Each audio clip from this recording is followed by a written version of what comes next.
Hello everyone, it's Marnie. So today I'll be doing the scavenger hunt catch-up. In the previous video I did, I was tagged by Literary Labours to do a scavenger hunt, which involved 5 questions. So the 5 books that I chose for those questions I decided to read as a challenge. I finished them a long time ago, but I've just been putting off doing the recording or trying to find the time to do it with everything that's going on. So the first question is a book from my childhood. I chose Skullduggery Pleasant for this book because it's one that I wanted to read to my child, so I got the added bonus of being able to read it to my child while I read it again myself. Like back then, I would still give this book 5 stars. It does have a lot of characters that are diverse, it's funny, it's a great adventure story, and it's just generally a really exciting read, even if you have previously read it. I had to fight a lot of urges to skip to the parts that I actually liked, but I managed to do it. Obviously, my favourite character, like a lot of people's favourite character is the main character, Skullduggery Pleasant. Generally, who wouldn't like a smart aleck, badass skeleton detective? I would recommend this book for young readers, obviously. I recommend it for my own daughter, who at the time when I first recommended it for her was 8, she's now 9. It's not a scary book, even though it's about a skeleton. It does take a lot of that fear out of it. It is a funny comedy sort of storytelling.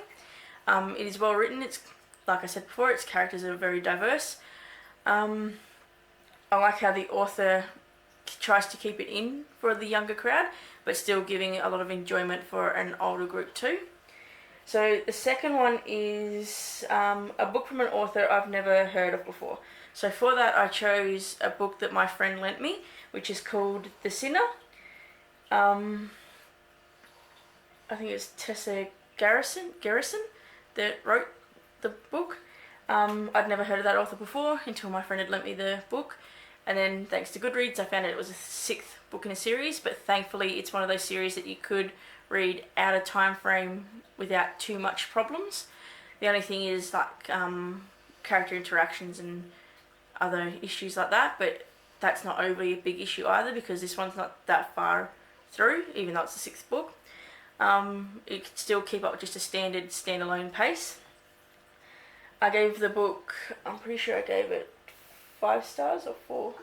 Nope, I gave the book 4 stars and 3 stars for the cover because it's a plain sort of cover.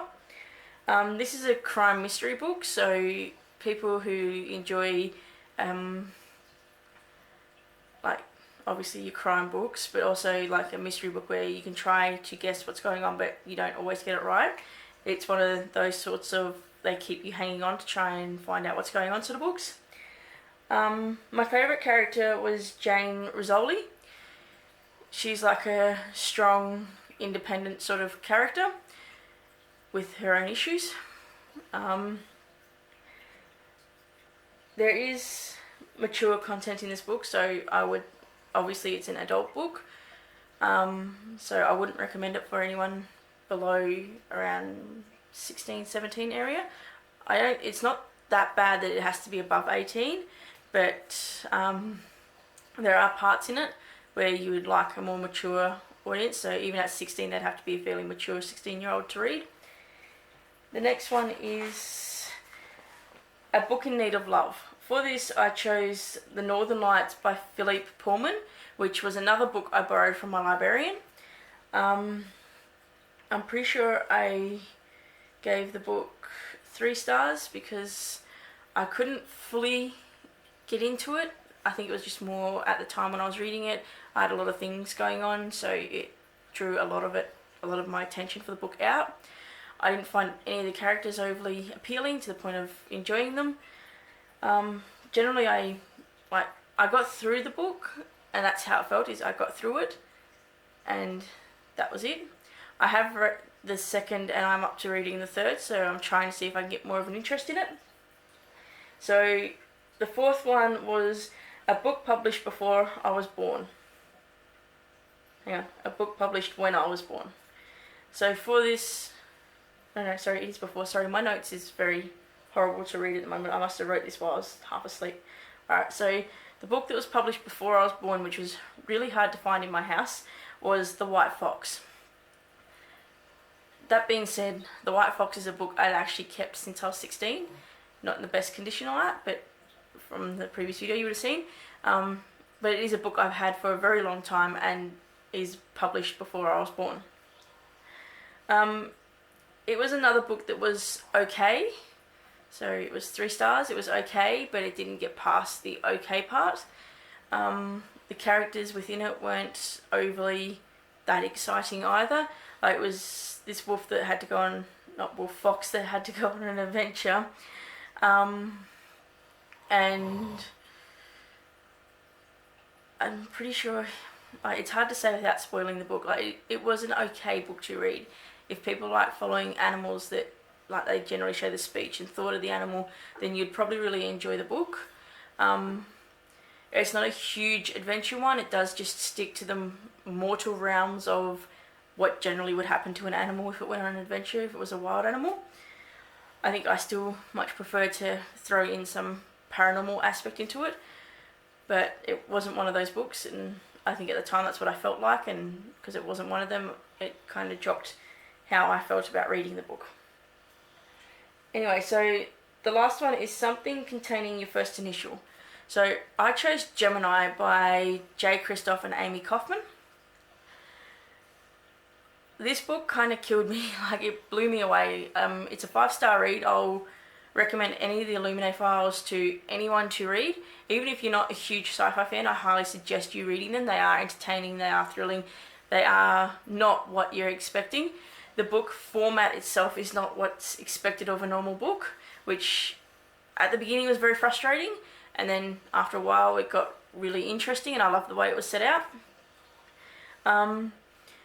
But I almost screamed and went, nope, I hate the authors now. I don't want to talk to them. I don't want to see anything from them because of what they did with the book. And then it deceived me, because then afterwards I was like, yep, now I'm just blown away. It was just that much of a shock on what happened. This was a book I went into thinking I wasn't going to enjoy it, because the main characters from the first book aren't fully into this book. They're not all there like they are in the first one. So it gives you a new set of characters. And my favourite character wasn't in this book as much either, because my favourite character was from the first one. But at the same time, the authors did that great of a story that they dragged you into loving these newer characters as well. Anyway, my favourite character in this book itself would be Cady Grant, because she's a strong-willed female who generally just says a lot of stuff that's on her mind a lot and does whatever the hell she wants. Doesn't deal well with authority, doesn't deal well with generally anyone trying to tell her what to do, or but at the same time, when thrown into a situation, she can think things through logically and thoroughly, and she can deal with a lot of stress. So she was like one of the main characters that I really, really enjoyed. One of the main characters I thought I wouldn't enjoy, because the starting out sounding of her was just like, it was just too girly, and like, it was just horrible in my opinion. And then she kind of grew into this kick-ass, amazing, like, really, really good character. Like, it's hard to explain.